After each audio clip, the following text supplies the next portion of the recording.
হে, কেমন আছো তোমরা? আশা করছি ভালো আছো। বিকাল 5টা মতো বাজে, তখন আমরা তিনজন মিলে বেরিয়েছিলাম একটু ঘুরতে।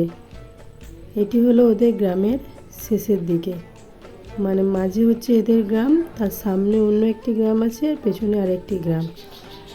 তার মধ্যে এই জোরটি পড়ে। আজ এত বছর ধরে মাসির বাড়ি আসছি, কোনোদিনও এই জোরে কখনো আমি জল দেখিনি।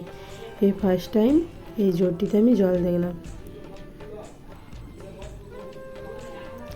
তাই তিনজন মিলে খুবই মজা করছিলাম জোরটির ধারে বসে বসে।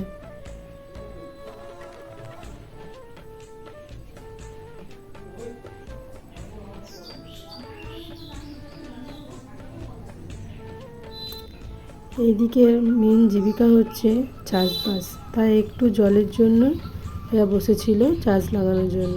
যখনই জল শুরু হয়েছে তখনই এরা চাষবাস লাগিয়ে দিয়েছে। এইদিকে দেখো এর মজা।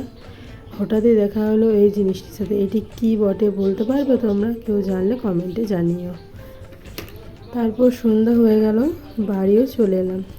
মাসির বাড়িতে এই একটা জিনিস আমি প্রায় সময় দেখি, প্রায় সময় নয়, যতবার এসেছি ততবারই দেখেছি। এদের বাড়িতে প্রচণ্ড পরিমাণে পায়রা বসবাস করে। একটু একটু তাড়িয়ে দিলে তারা আরেকটি বাড়িতে যায়, আবার কিছুক্ষণ পরে আবার একটি দুটি করে সব পায়রা আবার মাসির বাড়িতে চলে আসে। সারা রাত ধরে এই পায়রার আওয়াজে ঘুমাতেও পারি না। তারপর সন্ধেবেলায় সবাই, মাসি মেসো সবাই মিলে বসেছি চা খেতে। আজ এতটুকুই, কেমন লাগলো জানিও।